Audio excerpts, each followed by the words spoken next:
हिंदी के अध्ययन में आज हम हिंदी का वह विषय लिए हैं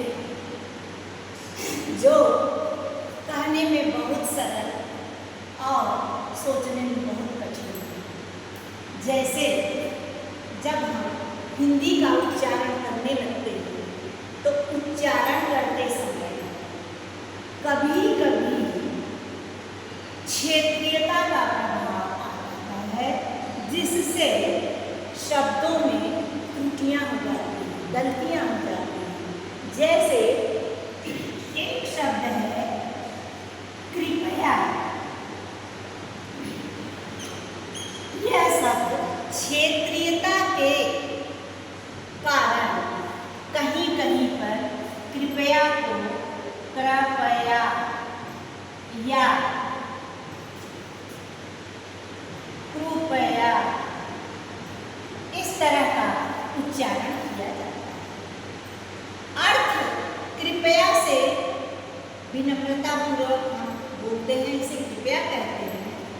कृपया और कृपया यह क्षेत्रीयता का असर है, पर यह अशुद्ध है, शुद्ध शब्द नहीं है।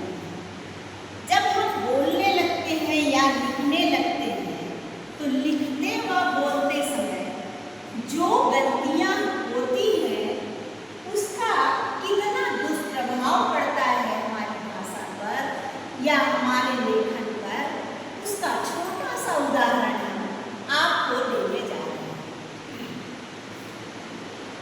हैं। बेटे ने पिता को कहा या पिता से कहा, और इसको बेटे ने पिता से कहा। यह पिता और पिता लिखने में भले ही थोड़ी सी अशुद्धि लगती है, लेकिन दोनों का अर्थ अलग अलग हो जाता है। पिता से हम पिता की तरफ इशारा करते हैं और पीता शब्द से हम पीने से, कोई चीज हम पीते हैं उससे इशारा करते हैं। तो दोनों शब्दों की जो शुद्धता अशुद्धता है, यदि ऐसे वाक्य में आ जाए तो हम स्पष्ट नहीं कर पाएंगे कि वह पी रहा है कि पिताजी से बात की जा रही है।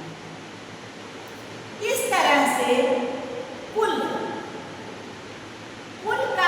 मतलब होता है जोड़ या खानदान, पर अगर हम इसको लिखते समय कुल लिखते हैं तो मात्रा उससे बड़ा हो गया और अर्थ से भी भिन्न हो गया, क्योंकि इस कुल का मतलब योग है और इस कुल का मतलब है किनारा या तट।